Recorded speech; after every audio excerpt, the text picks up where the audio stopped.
Astaghfirullahaladzim wa la ilaha illa anta khalaqtani wa ana 'abduka wa ana 'ala ahdika wa 'adika mastata'. A'udzubika min syarri ma sana'tu. Abulaka bi ni'matika alayya wa abu bi dhanbi faghfir li. Fa innahu la yaghfiru dhunuba illa anta. Assalamualaikum warahmatullahi wabarakatuh. Bismillahirrahmanirrahim. Innal hamdalillah nahmaduhu wa nasta'inuhu wa nastaghfiruh wa na'udzu billahi min shururi anfusina wa min sayyiati a'malina. Man yahdihillahu fala mudilla lahu wa man yudlil fala hadiya lahu. Ashhadu an la ilaha illallah wahdahu la syarika lahu wa ashhadu anna Muhammadan 'abduhu wa rasuluh. Allahumma salli ala sayyidina Muhammad wa ala ali sayyidina Muhammad. Rabbi yassir wa la tu'assir, rabbi tammim bil khair. Rabbi shrah li sadri wa yassir li amri wa hlul 'uqdatam min lisani yafqahu qawli. Allahumma iftah alaina hikmataka wa ansur alaina min khazaini rahmatika ya arhamar rahim. Wallahu allazi la ilaha illa huwa 'alimul ghaibi wa syahadah huwa ar-rahmanur rahim. Wallahu allazi la ilaha illa huwa al-malikul quddus.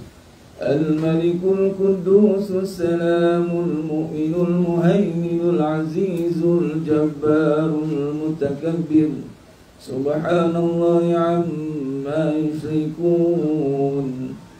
Wallahul khaliqul bari'ul musawwir lahul asma'ul husna. Yusabbihu lahu ma fis samawati wal ard wa huwal azizul hakim.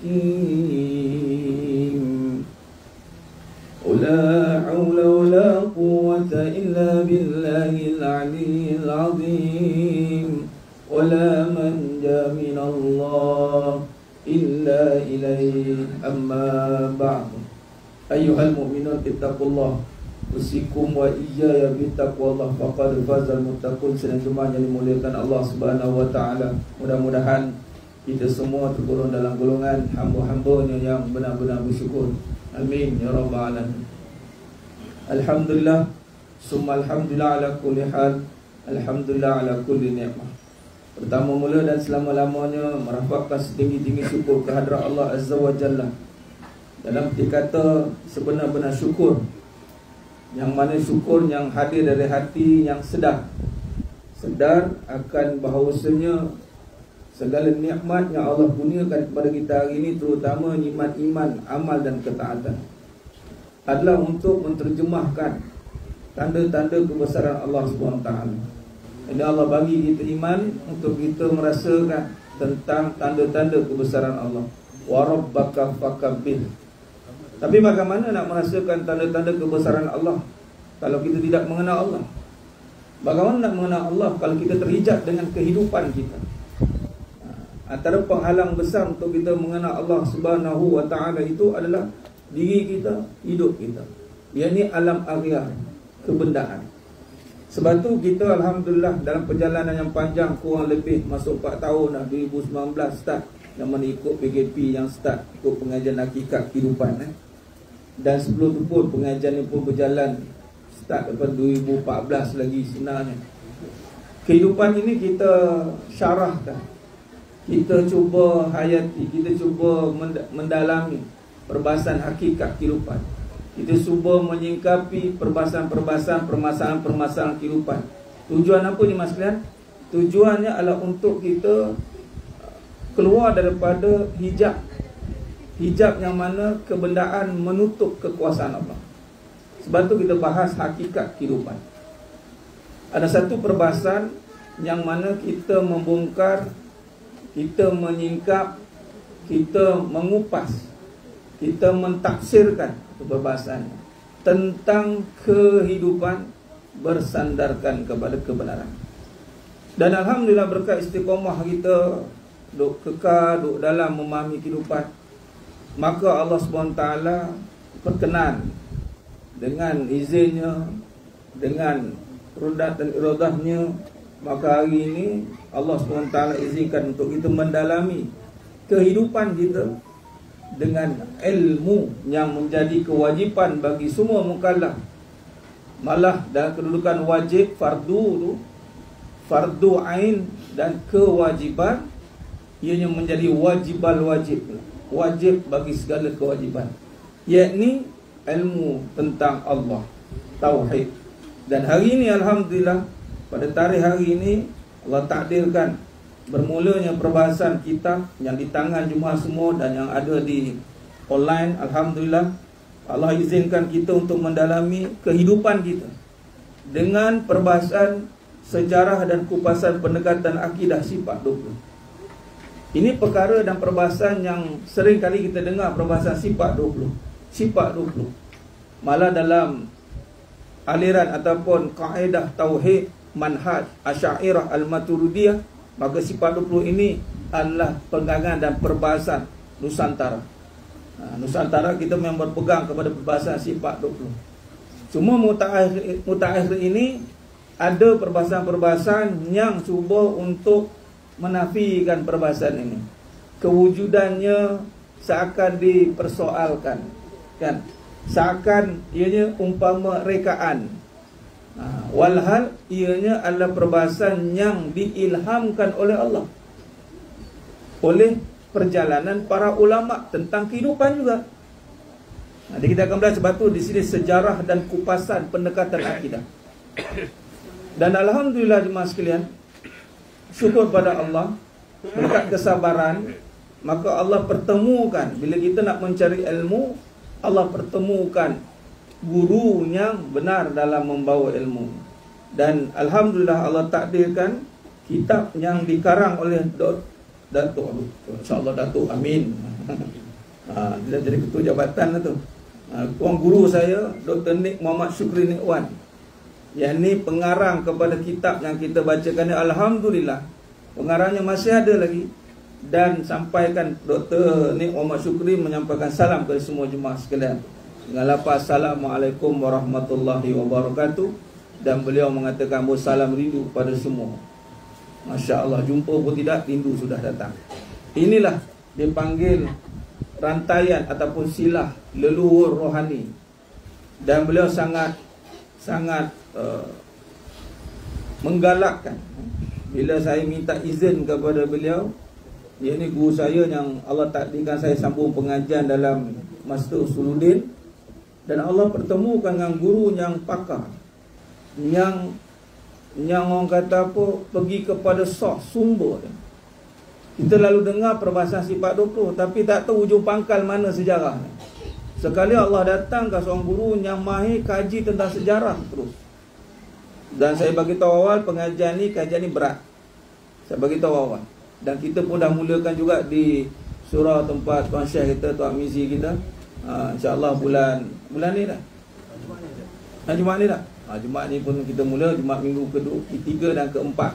Itu lagi dah mukadimah dah. Tapi yang official dan official juga tempat Syekh Mizi kita. Boleh sebut tuan, mana ada ruang lagi. Muslimat boleh beranjak sikit. Yang mana boleh beranjak. Ini petanda baik sekalian, permulaan. Bukan kata kita baru nak bermula. Kita dah berjalan jauh, tetapi boosternya bila kita nak mendetail, nak mendalami. Sebab tu kadang-kadang kita hari ini mencari kaedah untuk mendalami kehidupan. Boleh. Minta muslimat tak kuasa anjak sana, bagi ruang. Hajah Betty boleh duduk sini. Jadi insya-Allah, dan kita pun ubah orientasi kita. Sebenarnya sini saya menghadap kiblat ni. Dia menghadap kiblat. Kiblat kita ke sana. Alhamdulillah. Dan insya-Allah doakan. Dan kita pun dah perancangan untuk lebar luaskan tempat ni. Plan pun semua dah ada. Ustaz Bimbang dia akan menjadi satu pusat pengajian di sini. Dan di sini banyaklah. Dan antara perkara yang Dr. Nik Muhammad Syukri sampaikan, dia nak sangat jumpa, dan insya-Allah satu masa nanti kita akan setkan satu perjumpaan. Dan saya tadi dapat ilham insya-Allah manakan jabatan Usuluddin. Banyak universiti, semua kita nak tengok mana yang kita boleh attach rapat. Allah takdirkan saya ialah masih belajar lagi dengan jabatan Usuluddin di USAS Sultan Alan Shah, dan saya kira kita akan buat satu program dipanggil CSR, Corporate Social Responsibility University. Tapi kita nak biar rapat universiti ni dengan rakyat, dengan masyarakat tu biar membumi, biar rapat. Jadi lepas ni mungkin kerjasama dengan universiti USAS nanti. Jadi kita akan bawa Dr. Nik Muhammad Syukri, Tuan Guru sendiri untuk datang untuk memberkati lagi majlis, dan kita nak biar masyarakat biar dekat dengan universiti. Jadi kita nak sos ilmu yang benar kan. Jadi mana lagi kalau tidak di universiti. Itu antara yang authority lah, yang berautoriti. Dan yang berautoriti. Dan alhamdulillah, dan ini satu ruang dan peluang yang kita mesti gunakan sebaik-baiknya untuk kita mengembang luaskan pemahaman kita, mendalami tentang pemahaman kita, terutamanya tentang akidah. Yang mana akhir zaman ni jemaah sekalian, perlu diingat, perlu ditanamkan, serangan yang paling besar yang berlaku sekarang ini adalah serangan akidah. Dia takkan serang pada amalan. Amalan perbuatan ni ianya adalah satu perkara yang akan rosak dengan sendirinya apabila akidahnya hilang. Maka kalau serang amalan, tak rosak lagi kehidupan. Tapi kalau serang akidah, beramal pun tanpa ada ertinya, tak ada erti. Jemaah yang memuliakan Allah Subhanahu Wa Taala. Cikgu apa? Cikgu Afiti. Rasa boleh tukar dengan Puan Siti. Siti tadi ya. Boleh tukar kot. Biar cikgu duduk sebelah suaminya. Okey. Dia tak turun darjat tak apa. Bukan kata makam belakang, tak ada. Ni mudah-mudahan semua yang hadir ni dan yang menuntut semua Allah angkat darjat makam ni. Amin ya rabbal alamin. Niat datang mengaji jemaah sekalian, jauh ni, lagi jauh lagi bagus. Lagi lama tunggu lagi bagus. Kita bagi lama sikit tunggu kan. Dia tak tahu susah mengaji tauhid ni. Semua niat mengaji akidah tauhid terutamanya memang Allah angkat darjat ni. Yang susah Allah permudahkan, yang sempit Allah luaskan. Sebab tu dia kena melalui kesusahan, sebab nak nampakkan kekuasaan. Saya melalui perjalanan kesusahan. Dr. Syukri antara yang saksikan. Tuan Guru saya, ulang alik kan. Dan saya sangat berbesar hati dan terima kasih kepada beliau kerana membenarkan saya untuk memanjangkan ilmunya, hasil karyanya. Takut juga kalau dijawab tak layak, tak payah. Maknanya ngaji pun tak habis, tak lepas kata. Contoh kan, bagi habis dulu ngaji. Tapi alhamdulillah Tuan Guru kita sangat berlapang dada, dan beliau pun kenal anak muridnya. Alhamdulillah, mudah-mudahan beliau kenal, dan saya harap keberkatannya sampai susu galuhnya tak terputus. Mudah-mudahan sampai kepada baginda Nabi Muhammad sallallahu alaihi wasallam. Baik jemaah sekalian, kata penulis muka surat 6. Bismillahirrahmanirrahim. Dengan nama Allah yang Maha Pemurah lagi Maha Mengasihani. Kata Tuan Guru saya, Tuan Guru Dr. Nik Muhammad Syukri Nik Wan, ini orang Patan. Akidah adalah tumpuan utama wahyu ilahi kepada setiap Nabi.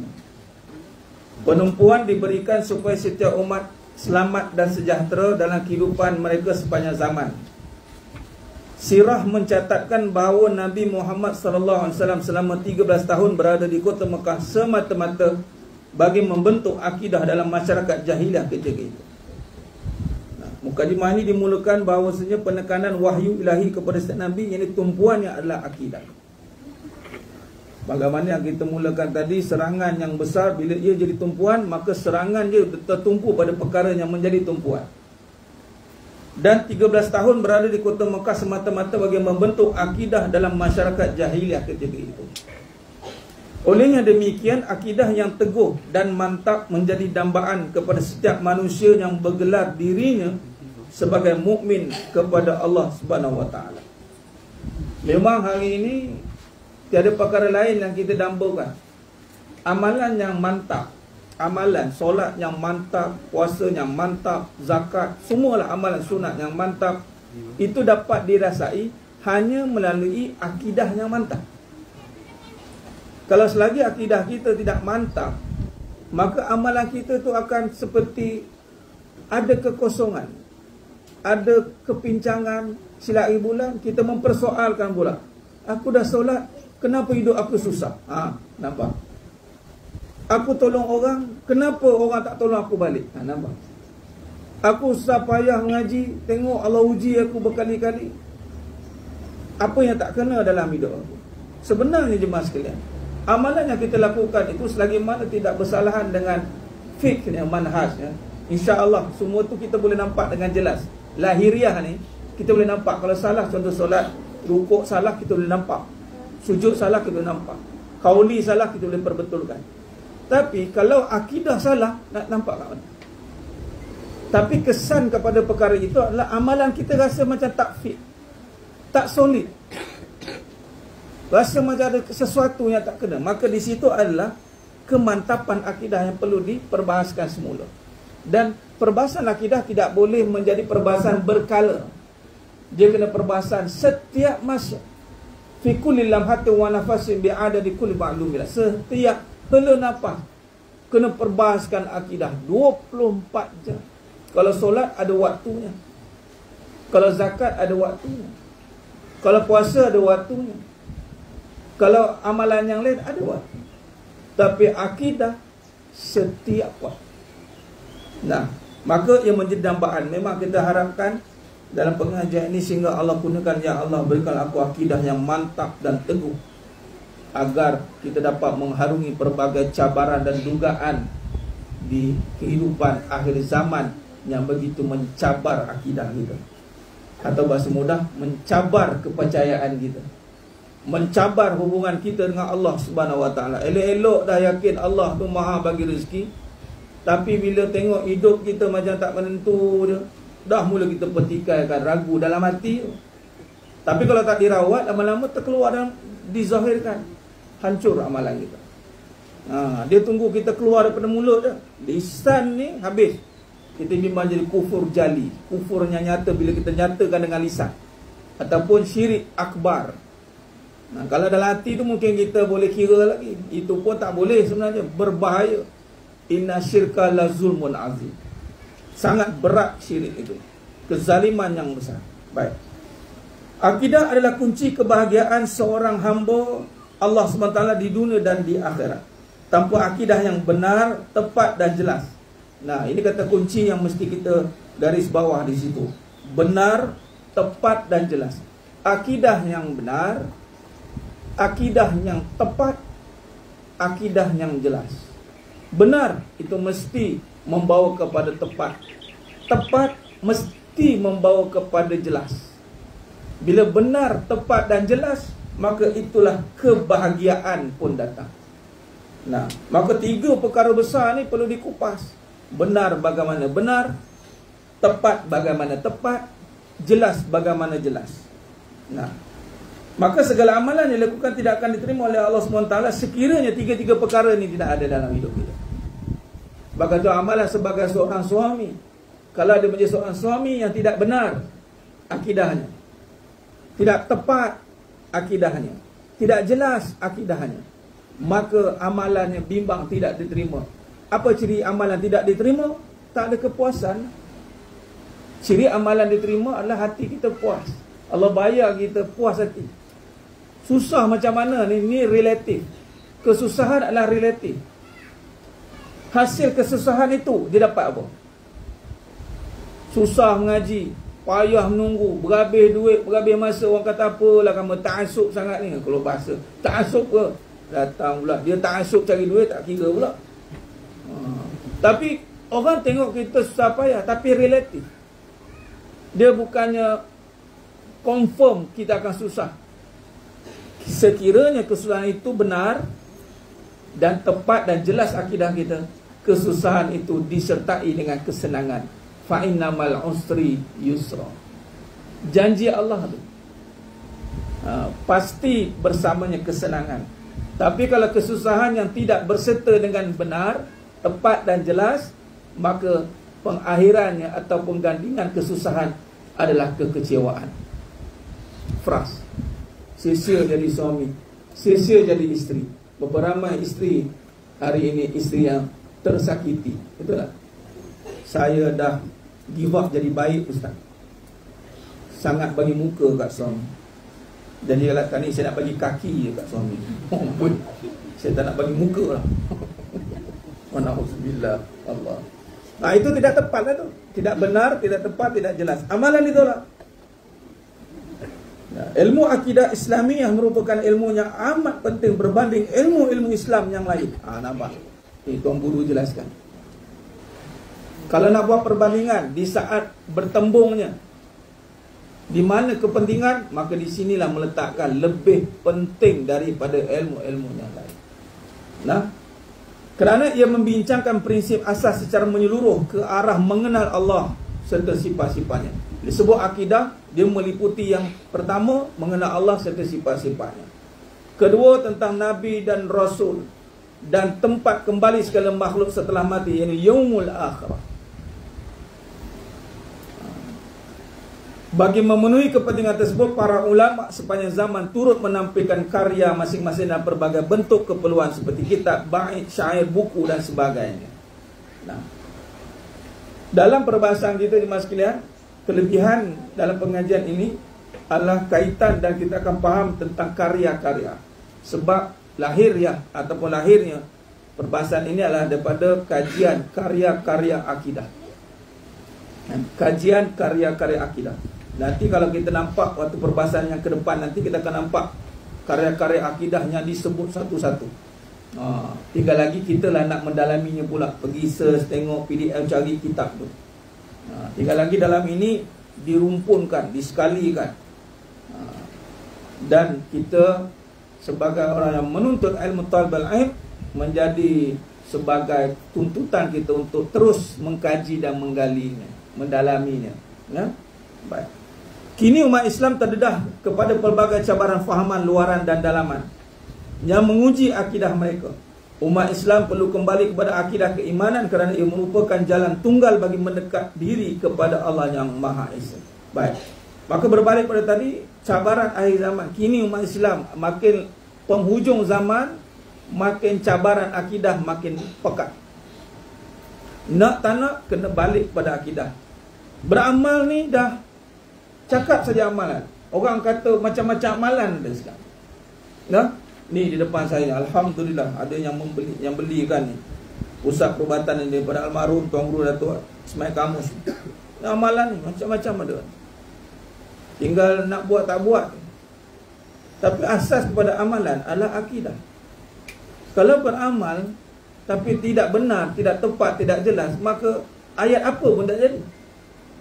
Latihan amalan adalah untuk meluruskan atau memantapkan atau menguatkan akidah. Tapi kalau kita terus mengaji pasal akidah, automatik amalan kita akan tersusun dengan baik, insya-Allah. Itu kaedah dia. Ini memang ada jual boleh beli, tapi ketika dapatnya melalui guru. Itu kaedah dia. Insya-Allah. Sebab tu antara amalan yang saya kongsikan nanti melalui kitab yang kecil ini, tapi ketika saya dapat ni daripada Tuan Guru sendiri. Macam buku ni lah, ada jual kat Shopee semua kan.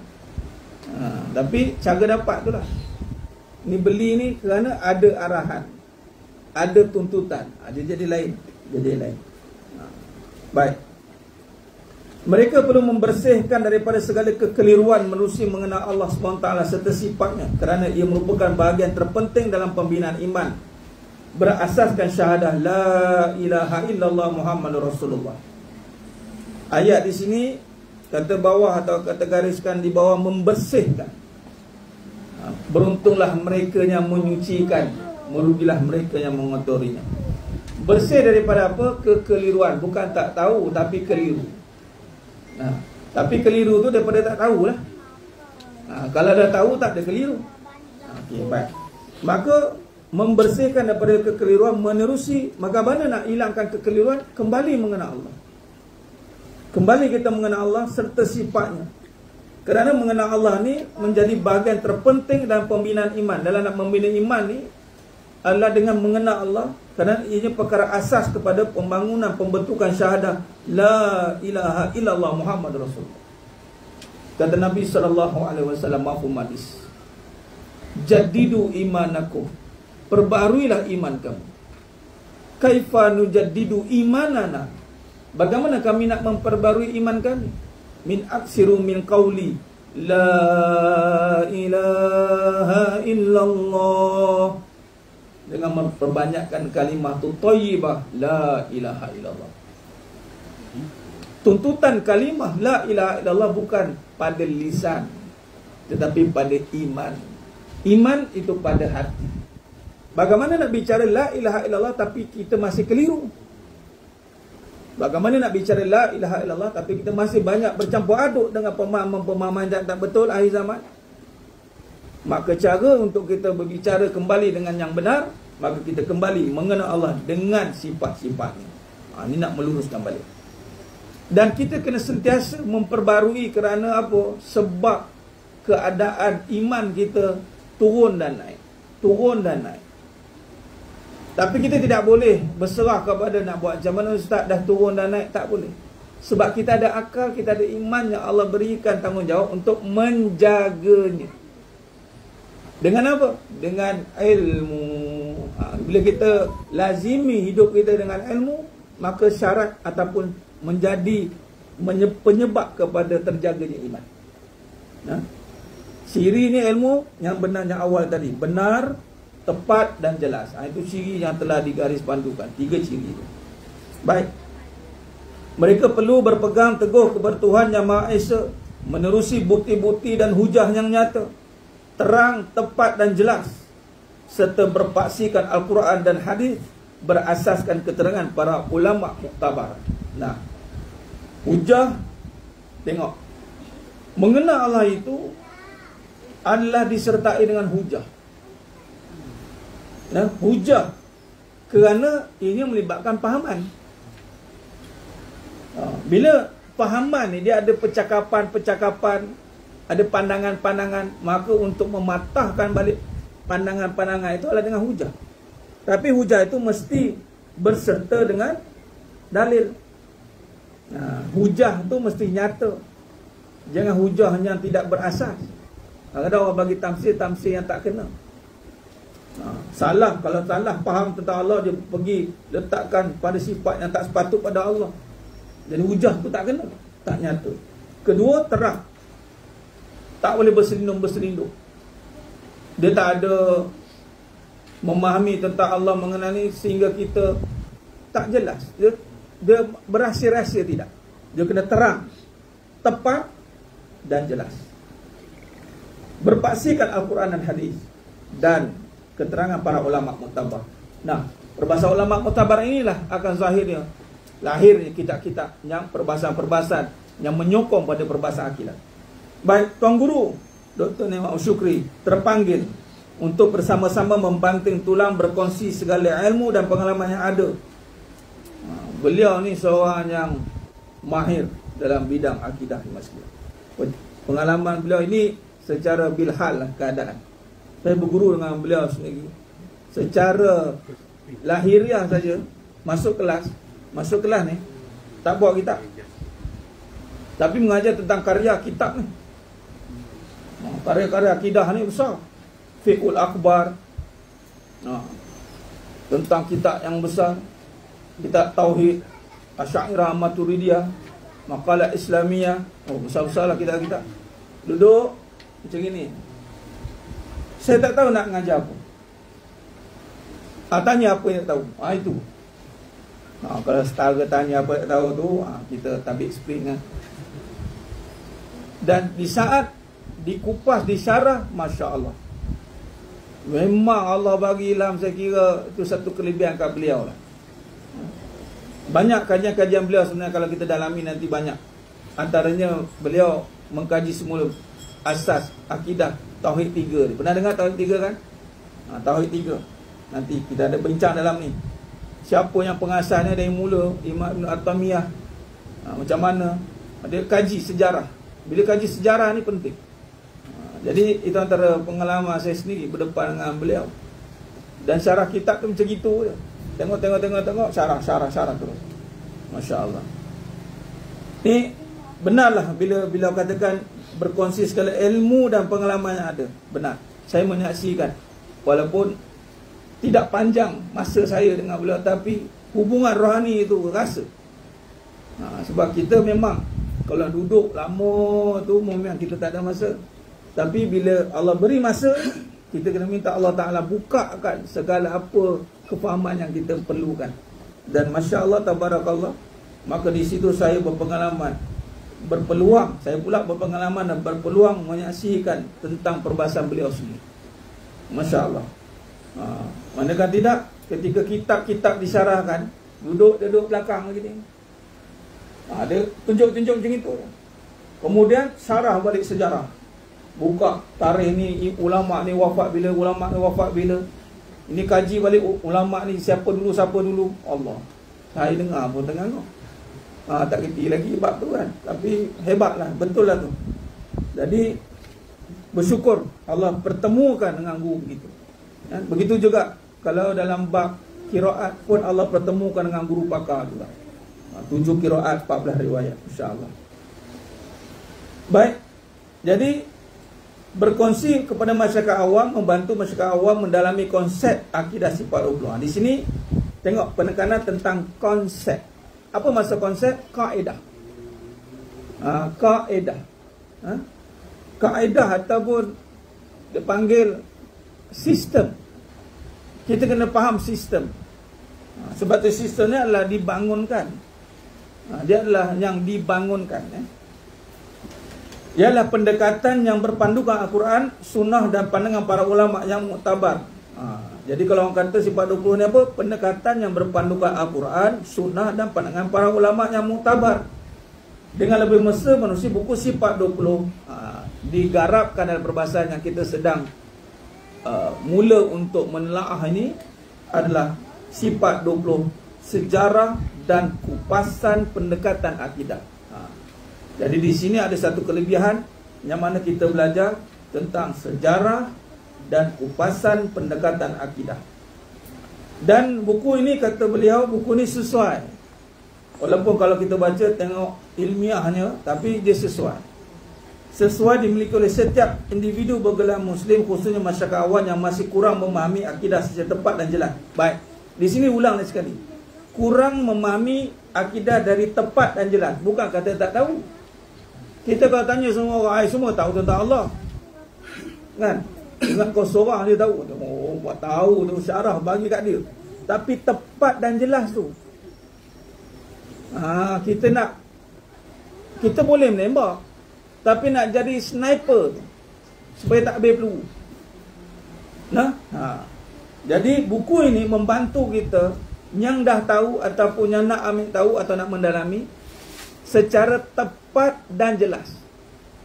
Di sini bila saya tengok tepat dan jelas tu adalah apabila dikaitkan dengan syarahan sejarah. Jadi kita tak ada orang tanya sebab apa, saya ikut je. Saya ikut je. Dia tak ada ikut-ikut sebenarnya dalam Islam. Dia tak ada taklid buta. Maka ada kena usaha dan ikhtiar untuk kita sekurang-kurangnya mencari jalan, sehingga kita tidak timbul kekeliruan, sehingga tidaklah kita akan persoalkan tentang reka-reka. Dan itu yang bahaya tu. Sebab akan ada satu golongan yang akan pertikaikan.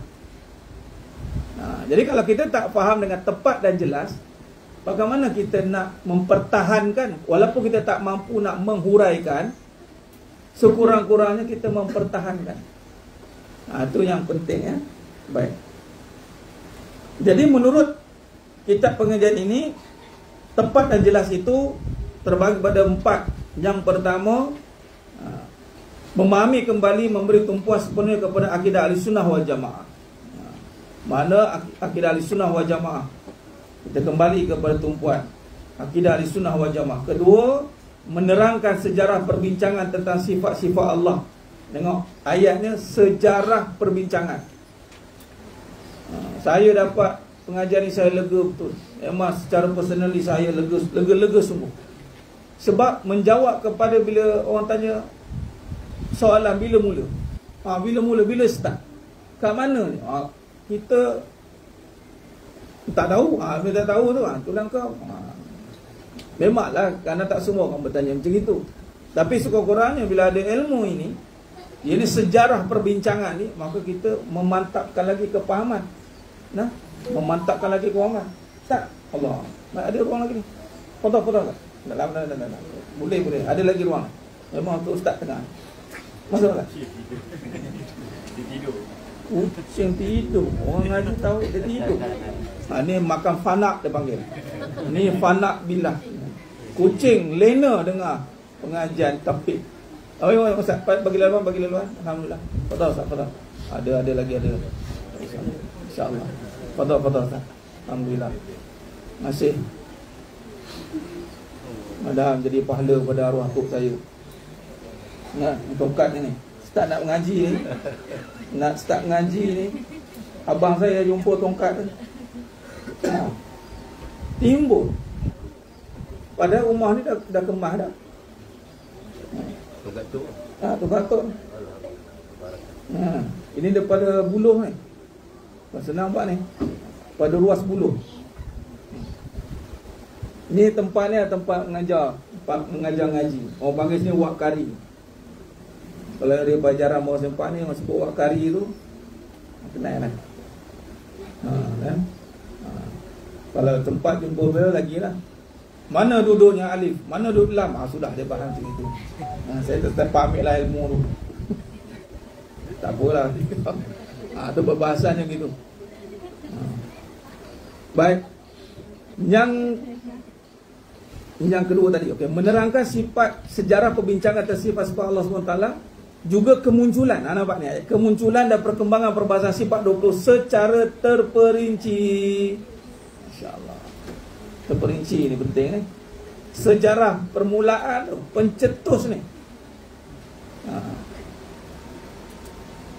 Baik, yang ketiga menerangkan 41 sifat. Ni kita akan masuklah antara pembahasan kita kaji sifat juga, sifat wajib, mustahil dan harus bagi Allah SWT secara tafsili. Ni tafsili ni terperinci berasal Al-Quran, hadis dan penjelasan para ulama akidah tasawuf dan tafsir pilihan sepanjang zaman. Ini kelebihan Tuan Guru kita Dr. Syukri, beliau boleh menggabungkan perbahasan pada karya-karya yang paling lama sehingga yang sekarang.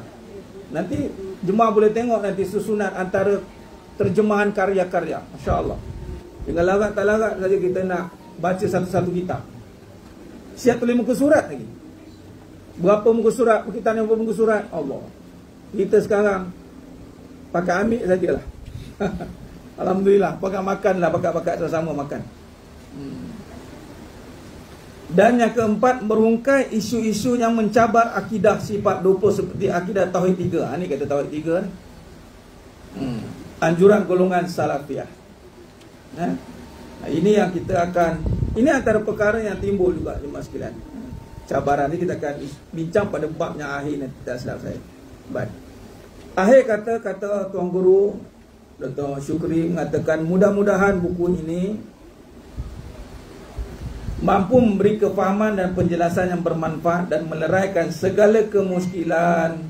Ini paling penting ni. Tujuan kita mengaji ni, kita tak nak makin keliru. Kita nak terlerai segala kemuskilan tentang akidah para pembaca kita semua, sekaligus menjadi panduan untuk mengenal Allah SWT dengan segala sifat serta keagungannya, menyimpang dari sebarang kecacatan dan kesalahan, insya-Allah. Semoga dengan mengamalkan intipati buku ini juga kita sama-sama mendapat ganjaran pahala daripada Allah Subhanahu wa taala dan ditempatkan di syurganya. Amin ya rabbal alamin. Maka akhir kata Tuan Guru, mudah-mudahan usaha beliau sampailah kepada seluruh ahli keluarga beliau yang telah bersusah payah memberikan sumbangan jasa dalam beliau menyelesaikan PhD beliau, ahli keluarga isteri, Tok Cik Wan dan seluruh keturunan beliau. Kita doakan mudah-mudahan Allah rahmati beliau dan ditempatkan di kalangan orang yang soleh dan solehah dan dimasukkan dalam syurga tanpa hisab. Amin ya rabbal alamin. Tuan Guru Dr. Masakari Ardai atau Nik Muhammad Syukri Nik Wan, beliau ada orang Patani dan beliau juga dalam mengajar beliau korbankan masa berulang daripada Patani ke Kuala Kangsar.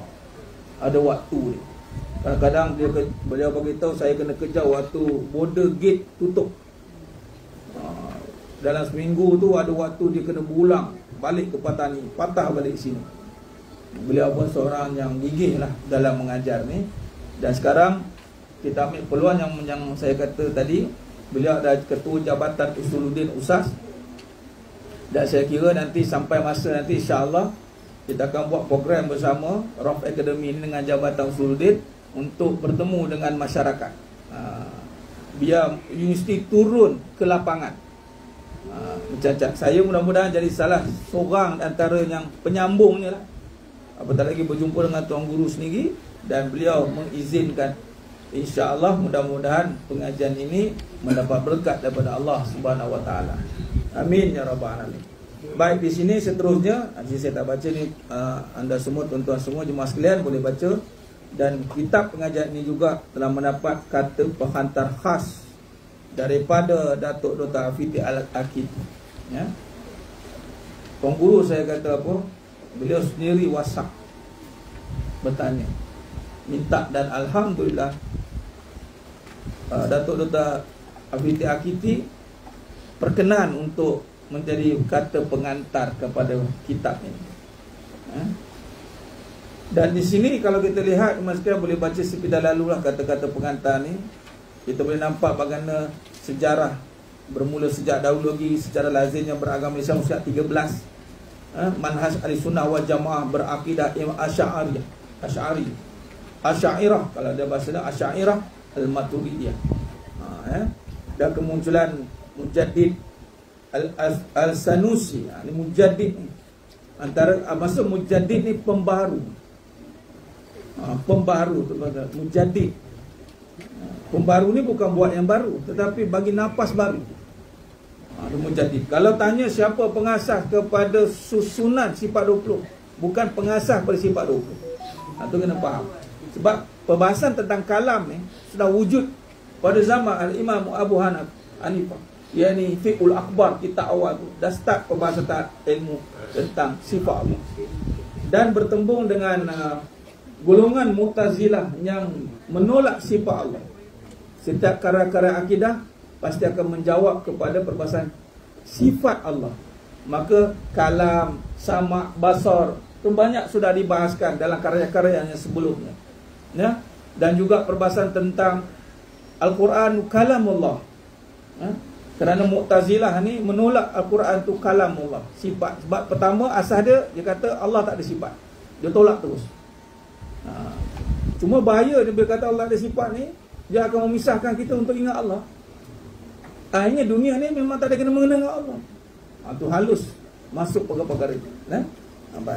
Jadi perbahasan tentang sifat 20 sangat diperlukan apabila era kemodenan ni yang menggunakan akal ini mampu diimbangi semula, terutama oleh Imam Asy'ariyah, Al-Asy'ari dan Al-Maturidi, yang mana Allah berikan beliau faqih dalam menyeimbangkan akli wa nakli, akal dan nakal.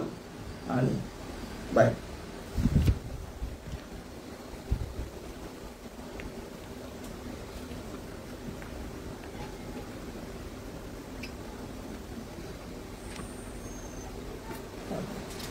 Maka itu kata-kata pengantar itu boleh baca sampai ke mushaf 14. Itulah daripada Timbalan Pengurusi Jawatankuasa Tertinggi Majlis Raja-Raja Hal Ehwal Islam dan Fellow Pusat Pengajian Islam Oxford, mushaf 14. Alhamdulillah. Baik jemaah yang muliakan Allah Subhanahu Wa Taala. Boleh kena ajuan kelam macam ni, silakan. Memang terbuka. Hari-hari alhamdulillah full house. Ke ada yang duduk kat tangga? Ada. Atas lantai dia, atas lantai. InsyaAllah. Ke sampai makan dia, sampai makan. Tak haji betul sampai makan.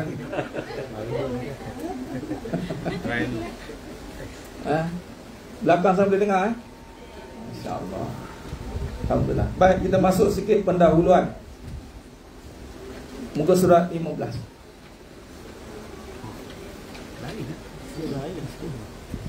buku yang first. Oh, okey. Saya buku yang full, betul lah.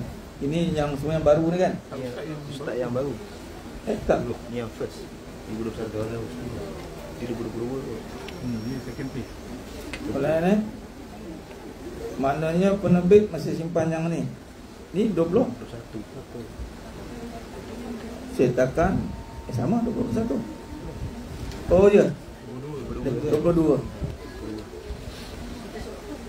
Tapi isi sama kan? Beza sikit lah, ada yang tambah.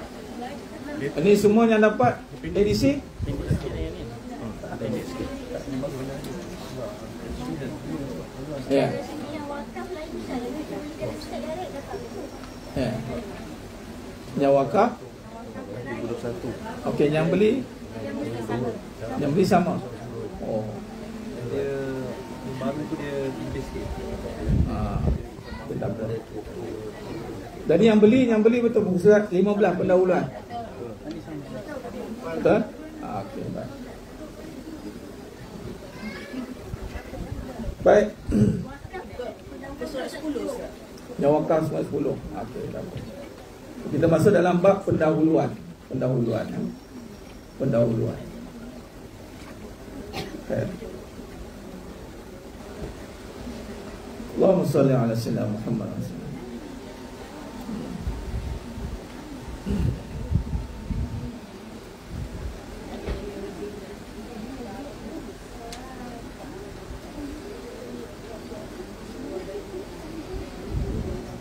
Sejak alam roh lagi manusia sudah mengaku dan bersaksi terhadap ketuhanan dari Allah Subhanahu wa taala.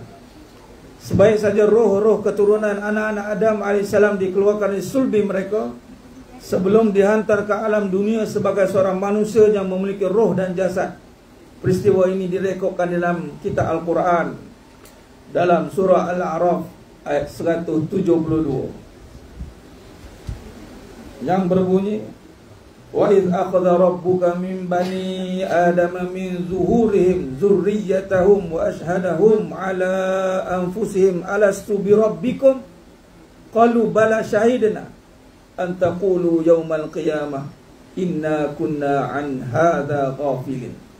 Yang bermaksud, dan ingatlah ketika Tuhanmu mengeluarkan keturunan anak-anak Adam dari sulbi mereka dan Allah mengambil kesaksian terhadap jiwa mereka seraya berfirman, bukankah aku ini Tuhanmu? Mereka menjawab, betul, engkau Tuhan kami. Kami menjadi saksi. Kami lakukannya demikian itu supaya di hari kiamat kamu tidak mengatakan sesungguhnya kami Bani Adam adalah orang-orang yang lengah terhadap ini atau keesaan Tuhan. Al-A'raf ayat 172. Ayat ini jemaah sekalian menjadi saksi, menjadi penyata kepada penyaksian, yakni keturunan Bani Adam dengan janji dengan Allah. Makna bila lahir saja di alam bumi ini, alam dunia ini, maka semua dah tahu, roh, jiwa tu dah tahu sebenarnya. Tinggal lagi bila masuk ke alam jasadi, maka bertembung dengan nafsu.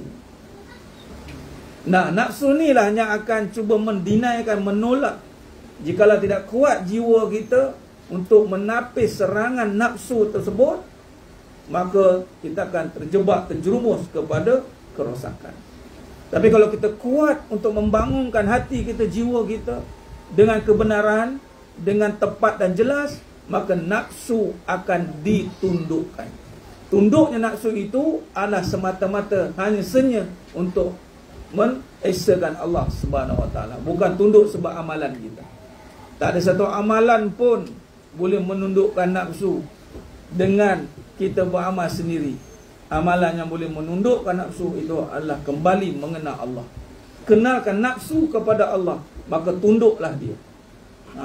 Itulah dia, Mas Kelan. Ya, ini kita belajar tentang sifat-sifat kebesaran Allah. Baik, tujuan utama diciptakan manusia adalah untuk beribadat kepada Allah SWT, Tuhan yang Maha Esa, sebagaimana Allah SWT menjelaskan, wa ma khalaqtul jinna wal insa illa liya'budun. Dan ingatlah, aku tidak menciptakan jin dan manusia melainkan untuk mereka menyembah dan beribadah kepadaku. Yakni beribadah kepada Allah SWT tidak akan berlaku kecuali dengan niat yang jelas, iaitu sengaja beribadah hanya kepada Allah. Niat yang jelas. Disebut tentang ibadah, itu bermula dengan niat. Inna a'malu bin niat. Maka ulama mensyaratkan ibadah pecah pada dua, ibadah khusus ya, ibadah umum ya. Ibadah umum itu juga tertaluk pada niat walaupun tidak terikat pada syarat. Ibadah khusus itu terikat pada syarat niat, syarat masa, tempat. Bagi contoh solat, ada rukun tertentu, syarat tertentu. Tapi kalau ibadah umum, walaupun tidak terikat dengan syarat, tapi ia dimulai dengan niat yang jelas. Contoh, nak makan, ibadah umum untuk makan asalnya harus, tapi niat makan kerana Allah, nak beribadah, maka barulah dia jadi illa liya'budun. Kalau makan saja-sajalah. Apa saja amalan yang kita kena lakukan, perbuatan amali di dunia ini, maka kita berusaha untuk niatkan dengan jelas. Niatkan dengan jelas. Terutama ibadah yang umum, yang terbuka. Kalau ibadah khusus kita nampak dah, itu pun bahaya juga. Bagi contoh solat, niat, rupanya niat dalam niat. Hati-hati. Nak solat tapi nakkan dunia, itu salah. Sebab tu kita tekankan ibadat, solat, semua amalan kita niat kerana Allah. Apa saja hajat, permintaan, minta dengan Allah. Jangan ada dua niat. Jangan ada dua niat. Amalan yang kita lakukan terus panjatkan kepada Allah. Ibadah ni dia tak ada boleh, dia bila kata tepat ni, secara tepat ni, maknanya niat yang jelas dan tepat ni, maksudnya katalah solat tepat. Dia bukan kata mudah-mudahan hidup jadi senang ke, anak jadi baik ke. Tak ada masalah. Solat tepat untuk Allah, dah. Sedekah untuk Allah, dah. Tak ada nak tengok dunia balik. Tapi kalau nak dunia ni, macam mana cara dia? Doa. Ud'uni astajib lakum. Tengok anak tak dengar kata, angkat tangan doa. Ya Allah, anakku tak dengar cakap, bagi dia dengar kata ya Allah. Maka segala hajat kita ini tidak terikat dengan amalan kita yang kita lakukan. Hajat kita terikat dengan doa. Tapi doa ini akan terikat pula dengan amalan. Faham? Mana boleh berdoa dia tak beramal? Minta tapi tak kerja. Minta gaji tapi tak kerja. Kan? Minta dengan Allah tapi tak buat suruhan Allah. Macam mana? Tapi ada ketikanya Allah bagi juga. Allah bagi juga. Allah Maha Kaya, Maha Memberi, Maha Pemurah. Baik, kesimpulan kita ambil kat 16 ni. Dan kita ambil dekat justru itu perenggan yang terakhir. Justru amat penting bagi setiap yang bergelar Muslim untuk mengenali Allah SWT sebagai asas kepada pembangunan kerohanian dan material pengabdian seorang hamba. Mengenal Allah SWT adalah satu suruhan Islam bagi setiap yang mukallaf dan tidak dapat dipisahkan daripada kehidupan dunia hingga ke hari akhirat. Dalam rangka menjayakan kehidupan seseorang di dunia dan di akhirat, Allah Subhanahu Wa Taala perlu diakui oleh hati, dibuktikan manusia lidah, dan disempurnakan dengan pelbagai amalan zahir. Ini makna iman. Yang bawah sekali itu adalah makna iman. Iman tasdiqu bil qalbi, membenarkan dengan hati, dan lisan menterjemahkan bil lisani, dan menterjemahkan dengan bil amali. Hati, lisan dan amal. Dan ia mesti benar, tepat dan jelas. Jemaah yang mulia Ta'ala, alhamdulillah, kita berhenti setakat ini dulu perbahasan kita. Baik, sebelum tu sikit, cuba tengok surat sebelah ni sikit. Tengok dalam bab menurut Imam Syafi'i di dalam Fiqhul Akbar. Nampak? Jadi tuan guru kita terus kaitkan dengan Fiqhul Akbar. Nampak? Ada peringatan muka sebelah ni. Habis daripada last kita berhenti dekat amalan zahir kan. Okay. Kalau yang ni muka 12, yang ni muka 17.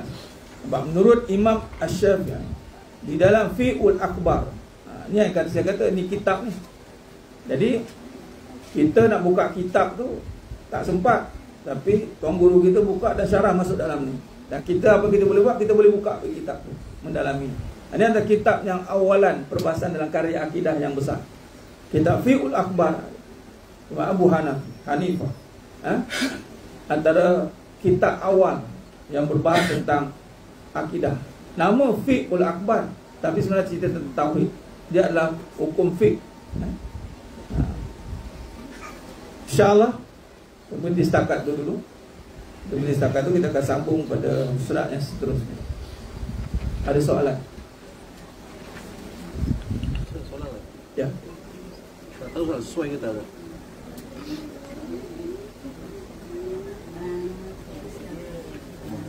Yang pertama Ustaz,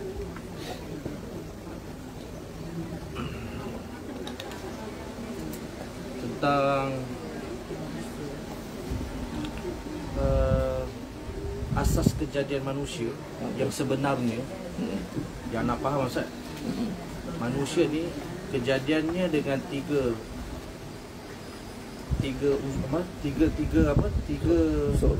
unsur.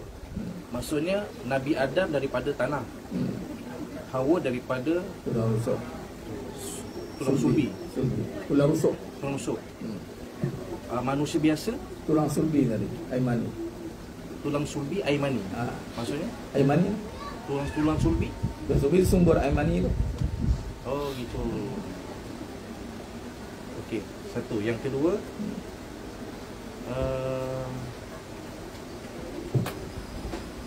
pasal nafsu Ustaz. Okey. Nafsu ni sebenarnya kedudukan dia sebagai musuh pada manusia ataupun satu bentuk gangguan ataupun sifatnya dia. Oh, okey. Bagus. Nafsu tu. Nafsu ni bukan musuh, tapi dia akan memusuhi. Bukan musuh tapi memusuhi. Dia akan memusuhi kebaikan. Dia bukan musuh kita. Musuh kita adalah iblis, syaitan. Itu musuh kita. Sebab tu nafsu ni akhirnya dia akan jadi mutmainnah. Kalau musuh dia tak boleh dijinakkan. Macam tu kita nak jinakkan iblis. Alhamdulillah Ustaz, iblis dah jinak dah sekarang. Iblis takkan jinak. Musuh akan kekal jadi musuh selama-lamanya.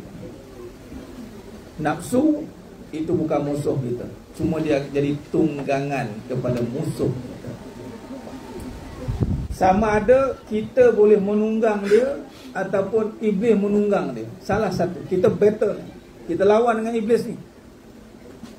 Sama ada kita boleh menguasai nafsu atau kita dikuasai nafsu. Jadi sifat dia liar. Sifat nafsu ni liar. Liar nafsu ini cenderung kepada kejahatan. Ada kerja dia nak tibah orang, macam tu lah. Nafsu ni dia amarah bisu, Allah kata dia akan cenderung pada kejahatan. Tapi apabila kita usaha untuk mengenali Allah, melawan musuh Allah, musuh kita sebenarnya, musuh Allah sebenarnya, musuh kita. Allah jadikan kita ni ada musuh, iblis. Allah ni pencipta. Siapa yang larat nak bermusuh dengan Allah, try sekali Allah bagi sekali kan. Si iblis tu dia musuh dengan kita. Dia berdendam dengan Nabi Adam AS. Dia bukan berdendam dengan Allah. Dia tak marah Allah. Tapi dia marah sebab engkau nya pasal lah aku keluar ni. Dia tak marah Allah. Dan Allah dengan sifatnya maha pengampun, maha segala-galanya. Lepas Allah murka pada kejahatan itu, tapi Allah tak pernah meletakkan satu keadaan yang terus macam kita, oh salah benci. Tak. Di sisi Allah sentiasa terbuka keampunan. Wa ima iblis sendiri pun ketika dengan zaman Nabi Musa AS nak minta ampun dengan Allah, tak lagi. Tapi dengan syarat hormat kepada Nabi Adam AS. Itu jam dia kata, time hidup pun aku tak hormat, ni kan mati kita. Oh lah sombong tu. Kalau macam itu pun kau iblis, kau lantak kau sama ke mati. Jadi nafsu bukan musuh. Jangan marah nafsu. Tak guna marah nafsu. Tapi dia perlu dimarahi. Kita jangan marahlah. Dia perlu dimarahi, dia perlu ditegas, dia perlu dibakar oleh seorang guru yang ada kolbu untuk marah nafsu ni. Sebab dia rekrutmen. Sifat dia liar, dia mesti ada yang mendidik. Dia tak ada macam kuda liar, dia berjinak sendiri, tak ada. Dia mesti ada yang menjinakkan. Yang menjinakkan tu sahaja yang akan boleh tegur, tegas. Sebab tu macam contoh kita, suami isteri. Yang mendidik isteri suami, ada. Suami pula yang mendidiknya ayahnya, ibunya. Dia tak ada suami tu terdidik sendiri, gurunya. Dia mesti ada yang akan mendidik. Dia mesti akan ada. Sebab apa, kenapa kena ada yang mendidik? Kerana kita ada nafsu. Dan nafsu itu litakdibi, kena dididik. Dia sifatnya liar dan dia bukan musuh kita. Cuma adalah perbincangan yang berbicara tentang nafsu ni musuh-musuh itu. Cuma nafsu ni boleh jadi musuh bila dia sudah menyebelahi iblis. Dia mula jadi tunggangan iblis. Maka dia akan jadi musuh kita. Ketika itu kita bermasalah lah. Sebab dua dah bergabung, iblis dan musuh dah bergabung. Iblis dengan nafsu dah jadi musuh kita. Kan jadi berat lah. Patutnya iblis saja. Nafsu ni jangan jadikan dia musuh kita. Once dia jadi musuh kita, dia serang kita habis-habis dengan iblis, habis kita. Itu yang akhirnya boleh jadi murtad, boleh jadi bunuh diri, bunuh orang, macam-macam lah keburukan. Kerana apa? Kerana telah bergabungnya dua kejahatan, iblis dan nafsu. Hati-hati. Sebab tu kita kena minta Allah, bagaimana Nabi Yusuf AS, ayat berapa saya lupa, boleh cari. Ya Allah, rahmati nafsu. Saya boleh cari ayatnya, surah Nabi Yusuf. Ketika berdoa minta Allah rahmati nafsu, barulah ketika itu nafsu turun. Tambah sikit poin tu. Dalam proses nak mengenali Tuhan, kan mengenali diri. Ya. Manusia ada beberapa unsur, nafsu, korin, roh. Ya. Jadi diri mana yang kena? Poin tu. Yang kedua, yang diazab nanti korin, roh, hati. Macam mana poin tu? Baik, bila sebut mengenai diri, bila dipecahkan pada unsur diri ni, kita tak nak kena unsur itu. Kita tak nak kenal dalam diri kita ni roh, jauh sekali. Roh rahsia Allah. Nak kenal qarin, langsung tak kenal, tak nampak. Nak kenal tentang sifat diri yang gaib dalam, tak nampak juga. Jadi yang dimasukkan kenal diri itu adalah pergi kepada kelemahan dan kekurangan, yakni sifat mahmudah wa sifat mazmumah. Itu sebenarnya konteks tasawuf. Mengenali diri itu adalah melihat sifat yang ada pada diri yang bersalahan dengan kebenaran. Itu sebenarnya mengenai diri. Dan contoh mengenai diri, sifat kita mendengar. Kita tengok diri kita mendengar. Betul ke diri kita mendengar ni? Kenal diri kita betul. Oh, kita ni pekak. Tapi yang mendengar ni Allah. Tu masuk mengenali diri tu. Akhirnya fasada jasada, binasa jasad, ternyata kekuasaan Allah. Itu sebenarnya mengenai diri. Adapun ada cuba yang untuk mendalami tentang dalam-dalam diri, itu kadang-kadang terus terkeluar daripada kewajipan, tuntutan. Sebenarnya bukan itu kita nak kenal diri kita. Sampai rahsia-rahsia, bukan rahsia pun, kadang-kadang masuk halusinasi, masuk benda-benda yang tak sepatutnya dibincangkan, kan? Dan ianya tidak bermanfaat pada perbahasan nak mengenal Allah. Nak mengenal Allah ni kena bezakan mana baik mana buruk. Sebab untuk menuju kepada Allah tidak dengan keburukan, menuju kepada Allah itu dengan kebaikan. Maka tinggalkan keburukan, zahirkan kebaikan, maka tujulah kepada Allah. Macam itu. Sebab contoh antara pengajar hakikat kehidupan, kita mengaji mengenal diri, pada diri ada kasih sayang. Kaji pula pada rumah tangga.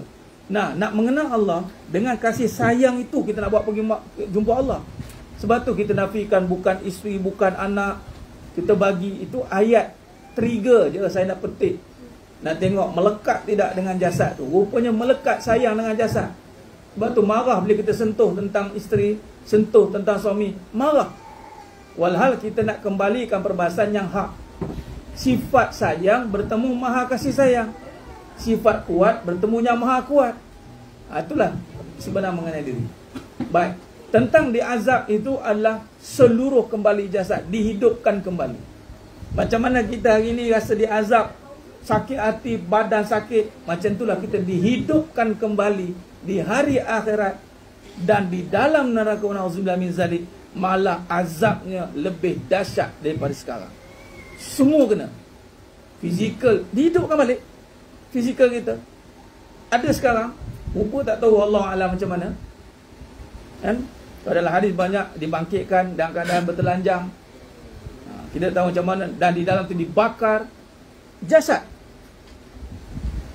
Bukan dibakar roh, tak ada. Allah jadikan balik macam mana kita ni. Kalau sekarang contoh kena pukul, terseksa, sakit hati, macam itulah. Sebab tu saya bagi tahu kadang keadaan susah kita kat dunia ni sepatutnya gambaran susah kita di akhirat sana.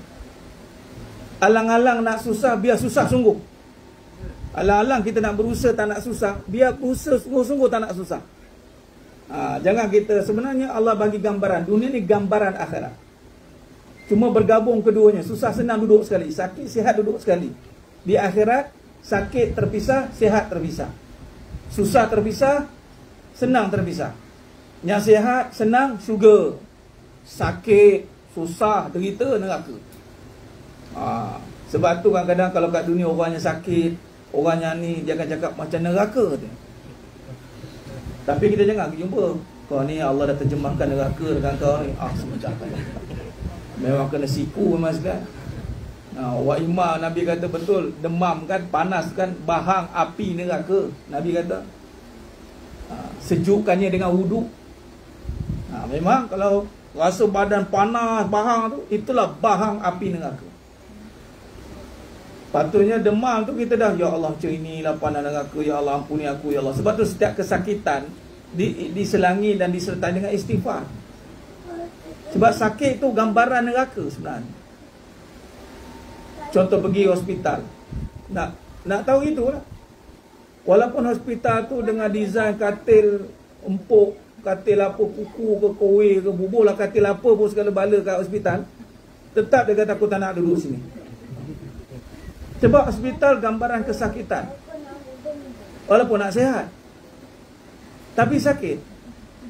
Jadi bila tengok situ, terputus segala nikmat. Dan begitulah neraka, terputus segala nikmat. Jadi jawapan tadi adalah bagaimana kita di sini, begitulah kita di sana diazab, malah lebih dahsyat lagi.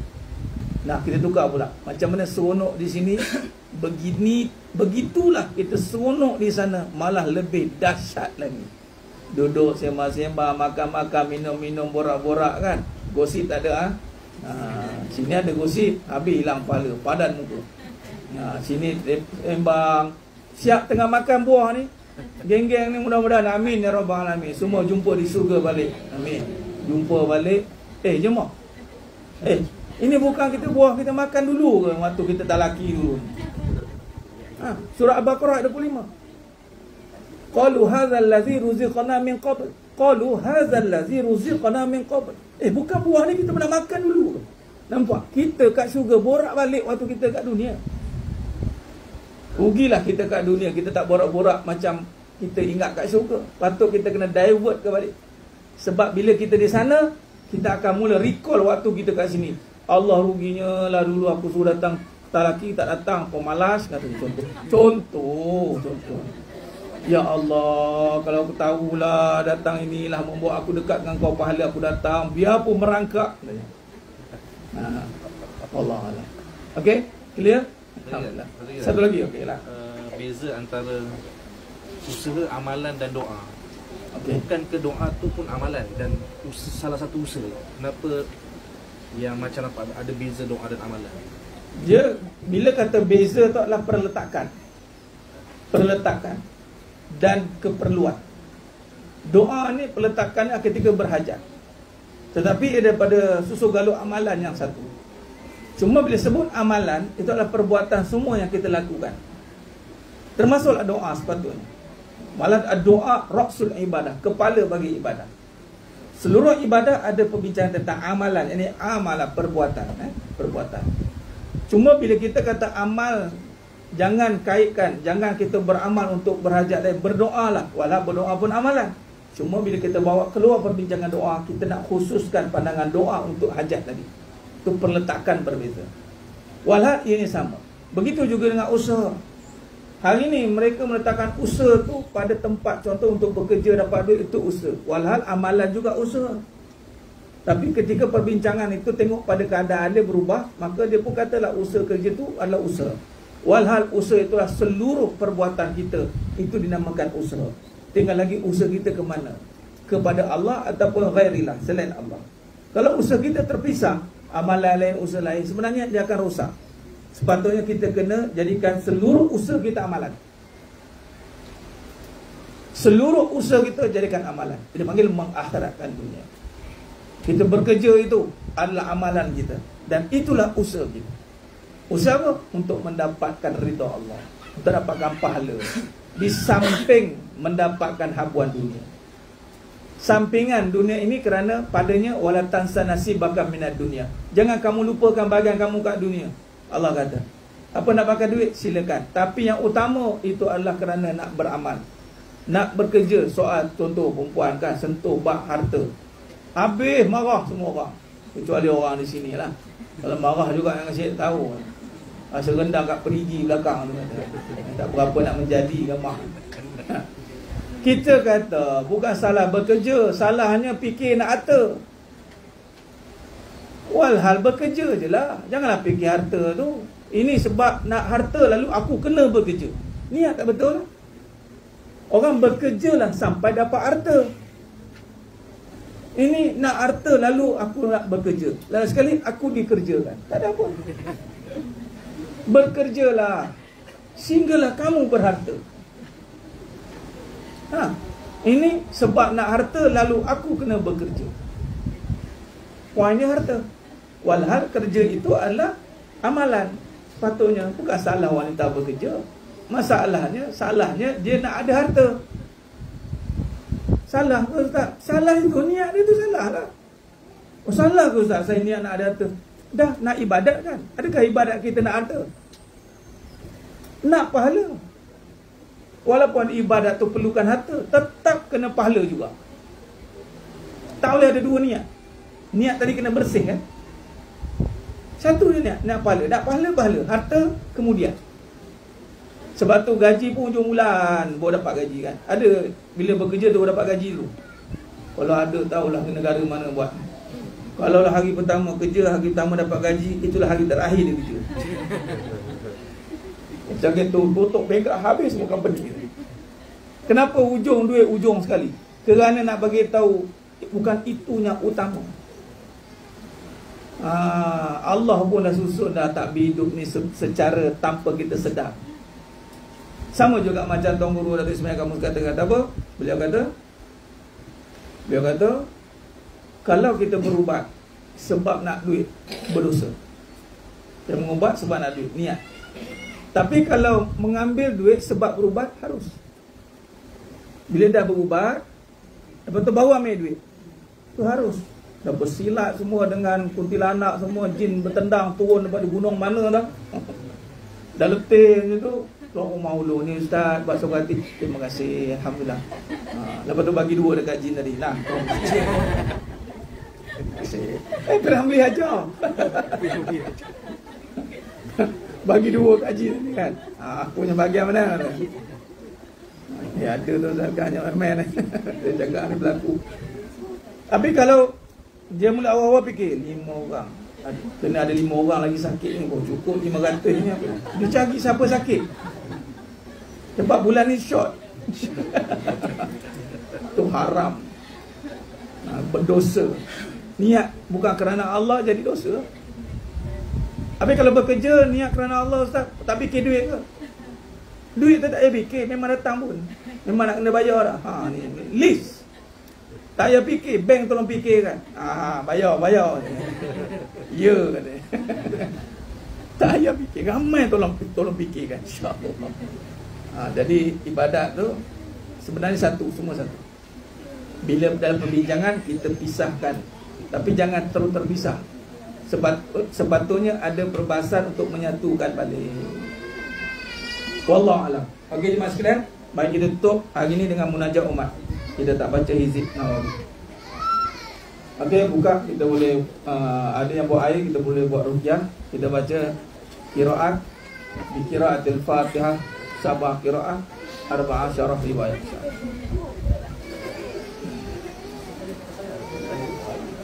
Boleh?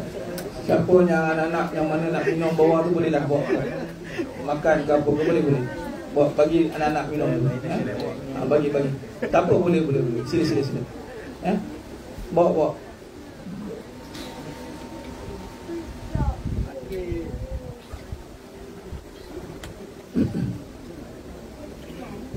InsyaAllah kita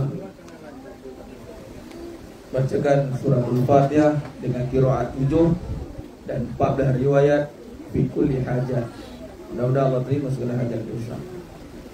Bismillahirrahmanirrahim. Alhamdulillahi rabbil alamin. Ar-Rahmanir-Rahim. Maliki yawmiddin. Iyyaka na'budu wa iyyaka nasta'in. Ihdinas siratal mustaqim. Siratal ladzina an'amta 'alaihim ghairil maghdubi 'alaihim waladdallin. Amin. Bismillahirrahmanirrahim. Alhamdulillahi rabbil alamin. Ar-Rahmanir-Rahim. Maliki yawmiddin. Iyyaka na'budu wa iyyaka nasta'in. Ihdinas siratal mustaqim. Siratal ladzina an'amta 'alaihim ghairil maghdubi 'alaihim waladdallin. Amin. Bismillahirrahmanirrahim. Alhamdulillahi rabbil alamin. Ar-Rahmanir-Rahim. Maliki yawmiddin. Iyyaka na'budu wa iyyaka nasta'in. Ihdinas siratal mustaqim. Siratal ladzina an'amta 'alaihim ghairil maghdubi 'alaihim waladdallin. Amin. Bismillahirrahmanirrahim. Alhamdulillahi rabbil alamin. Ar-Rahmanir-Rahim. Maliki yawmiddin. Iyyaka na'budu wa iyyaka nasta'in. Ihdinas siratal mustaqim.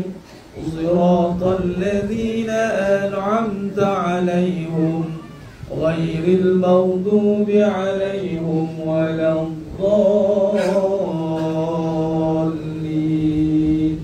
Amin. Bismillahirrahmanirrahim.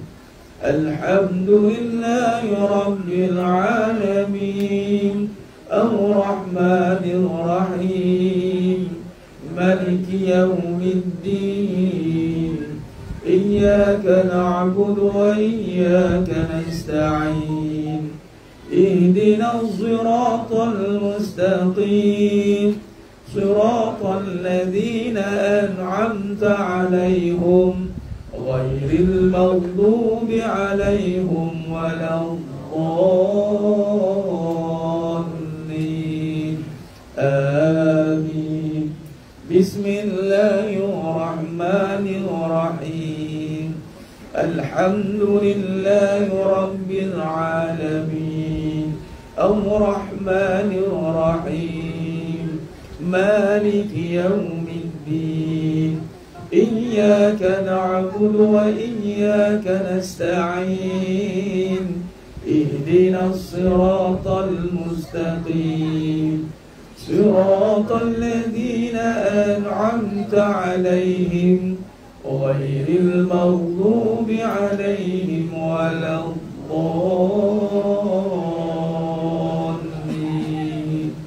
Amin.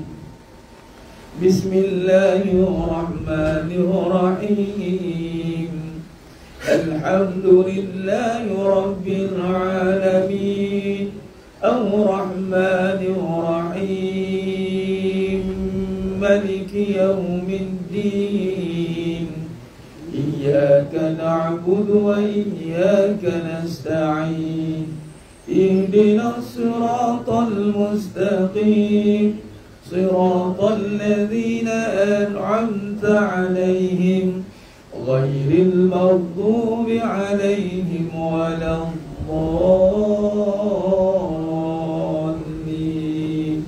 آمين بسم الله الرحمن الرحيم الحمد لله رب العالمين الرحمن الرحيم مالك يوم الدين إياك نعبد وإياك نستعين اهدنا الصراط المستقيم صراط الذين أنعمت عليهم غير المغضوب عليهم ولا الضالين آمين بسم الله الرحمن الرحيم الحمد لله رب العالمين الرحمن الرحيم مالك يوم الدين إياك نعبد وإياك نستعين اهدنا الصراط المستقيم صراط الذين أنعمت عليهم غير المغضوب عليهم ولا الضالين آمين اللهم بالحق الفاتحة وبحق الذي جاء بالفاتحة وبحقك من أنزلت عليه الفاتحة نسألك أن يا الله في كل حاجة يا رب khususan kepada negara Malaysia yang jauhkan berbalak bencana malapetaka banjir besar kemarau berpanjangan besar kepayahan kau. Nas'aluka an ya Allah fi kulli hajat ya Rabb khususan semua jemaah yang ada pada kami ya Allah semua ya Allah kabulkan segala hajat kami dunia akhirat pemudahkan segala urusan kami dunia akhirat. Nas'aluka an ya Allah kulli hajat ya Allah ya Allah ya Allah. Wassallallahu ala sayyidina Muhammad wa ala alihi wa sahbihi wa sallam walhamdulillahi rabbil alamin. Taqabbalallahu minkum inna minkum taqabbal ya karim. Alhamdulillah semuanya memuliakan Allah SWT. Syukur kepada Allah. Selesai sudah munajat umat di qiraatul Fatihah 7 qiraat 14 riwayat. Nah, ada yang mungkin tak tahu lagi, terutama yang ikut PT ni. Sebab tu kena tahu. Biasalah kalau dah tahu tu terus. Mat 2 rakaat, ustaz 2 rakaat. Kita baca 1 rakaat nanti kan. Ni kita baca qiraat 7. Qiraat 7 14 riwayat. Dah maklumkan semua mungkin tengah-tengah masuk kot. Kita qiraat 7 14 riwayat fi kulli hajat. Alhamdulillah syukur. Amalan yang kita bacakan tadi pun silsilah susu galungnya sampai ke baginda Nabi Muhammad sallallahu alaihi wasallam. Kerana saya dapatkan daripada Sayyidul Fadhil Datuk Syekh Salahuddin Umar Aqari fi kulli hajat. Dan setakat ni masya-Allah tabarakallah. Amalan ini telah Allah perkenankan untuk dibacakan di hadapan Kaabah Makkah Al-Mukarramah. Di saat ketika itu menukar umrah, suami tuan cikgu dengan suami kan bawa balik umrah kan, bawa seminggu sampai. Bawa balik berapa hari? Kedua hari. Bawa lepas? Oh, seminggu dah lah. Alhamdulillah. Suasana macam mana okey? Dua saya nak balik kampung lah ni. Tengok. Siapa ni ikut saya nak balik kampung? Ada kan? Saya rasa balik kampung. balik kampung. Baik. Jadi alhamdulillah Allah izinkan qiraat ini dibacakan Fatihah. Waktu itu jemaah sekalian memang ajib lah, takjub lah kajian Allah. Ramai 80 orang lebih duduk depan Kaabah tu. Ni botol air ni penuh depan dataran tu. Alhamdulillah tak ada lah satu polis Mekah tetap hazza bid'ah ada tak ada. Maknanya betul lah tu, diizinkan. Betul sungguh. Lama duduk ceramah lagi, kemudian baru kita baca munajat umat. Dan ianya mudah-mudahan lah, walaupun kita tak boleh nak buat setiap masa, setiap kali jamaah, tetapi mudah-mudahan dia menjadi sebagai pemula dan ianya barakah pada semua jemaah yang ikut roh kembara jiwa, insya-Allah. Allah izinkan baca Al-Fatihah. Dan yang kedua, Allah izinkan saya baca di Masjidin Nabawi. Siap kena panggil polis lah. Itu kena panggil polis terus lah. Kena panggil polis sebab dua kesalahan. Yang pertama pakai bukhar asap. Dia sebut hazza bid'ah, padahal dia pun mengasap juga. Bila kita hazza bid'ah, sabar je. Betul lah tu. Dia takut kita ni buat apa berasap-berasap ni. Kemudian dia baca, dia dengar, dia ada SB dia dengar. Kemudian dia cakap dengan dia punya tim dia tu, biqiraati sabah katanya. Ada mafi muskilah katanya. Tak ada masalah lah ruqyah tu. Tapi yang masalahnya asap tu. Masalah asap. Saya kena panggil masuk dan pakai mikrofon. Tu kena panggil polis masuk, ambil pasport, kena tulis, kena sign. Jadi lama juga dalam tu, kemudian baru keluar. Tu di Masjidin Nabawi. Di Makkah sekali je waktu haji Februari. Tu SB dia datang. Waktu tu saya pakai gimbal. Itu kesalahannya gimbal tu sebenarnya. Tapi sebab Allah nak buat orang datang, penjaga situ datang tengok buat. Jadi alhamdulillah sebab tu saya buat pengajian kat dalam Masjidil Haram. Dan biqiraat Al-Fatihah tadi dah dibacakan di depan Kaabah. Mudah-mudahan ianya asbab petanda lah. Dan azam siapa yang pergi lagi nanti buat umrah balik kampung nanti, niat satu, apa-apa amalan yang kita amalkan di sini, pastikan berusaha kita amal di sana. Kalau kita Allah takdir tak semua ya, hati-hati, tak semua kita boleh konsisten tiba nak buat kat sana. Jikalau ditakdirkan Allah izinkan buat di sana, ketahuilah amalan itu diterima. Ada seorang sahabat saya ni, jadi dia pengurus kuliah. Antara yang bawa masuk Ustaz Zahidrul, orang panggil dia Abang Jan. Dia cerita apa? Tak apalah, saya cerita. Bukan dia cerita, saya cerita tak apa. Dia ceritalah Ustaz, sana dia haji ni ada masa waktu duha tu lapang masa. Apa dia buat? Dia menguruskan kuliah kat sana pula. Dia duk kumpul ustaz kat sana pula. Tak tahu apa saya buat. Saya buat penganjur kuliah kat sana. Cakap, saya tu cakap, bang katanya, kalau itulah apa yang Allah takdirkan, maka apa yang kita usahakan sewaktu dekat Malaysia dulu, urus ustaz-ustaz kuliah, amalan tu diterima oleh Allah. Menangis. Yalah, benda yang kita tiba Allah gerakkan kita buat waktu tu. Panggil ustaz, memang kan haji kan ustaz ada, panggil susun waktu kuliah duha. Sama macam dia susun kat sini. Tiba kat sana dia boleh buat. Masya-Allah, tabarakallah. Sama dengan amalan ni. Alhamdulillah Allah izinkan waktu bulan Ramadan lagi. Kemudian yang Al-Hadid tu lah bulan Ramadan lagi. Imam Sudais baca full ayat Al-Hadid di malam 27. Susunan ayat baca kan, dia khatam Al-Quran kan. Malam 27 jatuh Al-Hadid, diimamkan oleh Al-Imam Sudais. Masya Allah. Ini satu petanda-petanda. Kita dalam beramal kata Ustaz Ghazali Ibrahim, sahabat saya juga, adik pada arwah Ustaz Ghazali Rabbani. Beliau kata apa? Entah kalau beramal ni, minta Allah tanda supaya kita nak istiqamah kan. Minta tanda yang baik-baik, mesti jumpa insya-Allah. Itulah, jumpa banyak. Alhamdulillah. Wallahu alam, itu saja.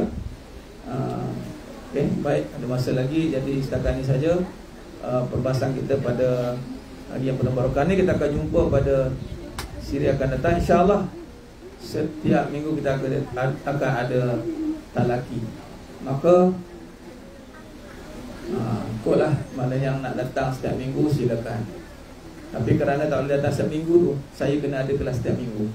Faham tak tu? Saya yang pula kena ada seminggu. Si tak buat muka kan. Yelah kan kalau selang-selang kan, kalau tempoh pula tak dapat, sian pula kan. Setiap minggu saya ada. Pilihlah waktu-waktu bila yang free. Nampak? Azam ni kan buka terus guyup. Saya bagi tahu kan. Buka kitab dah tutup lepas ni. Cabaran Ustaz, jangan. Sekali dah buka jangan tutup. Pastikan habis, malah kembangkan. InsyaAllah. Wallahu alam. Walaupun maaf pada saya terkekurangan, terkata-kata, terkurang bicara dan penyampaian, hanya Allah Ta'ala sajalah yang mampu menyempurnakan perbahasan kita pada hari yang penuh barakah. Wallahu alam. Sehingga kita bertemu lagi pada sesi akan datang, insya-Allah. Aqulu qouli hadza wa sallallahu alaihi wa lakum wa bila taufiq wal hidayah. Wassalamualaikum warahmatullahi wabarakatuh. Tanggung atas Al-Baqarah dan surah Al-Asr. Subhanallah wa bihamdihi, asyhadu an la ilaha illa anta astaghfiruka. Bismillahirrahmanirrahim. Wal 'asr. Innal insana illa alladziina amanu wa tawassaw bil haqq wa tawassaw. Wallahu a'lam bisawab. Takbir. Allah.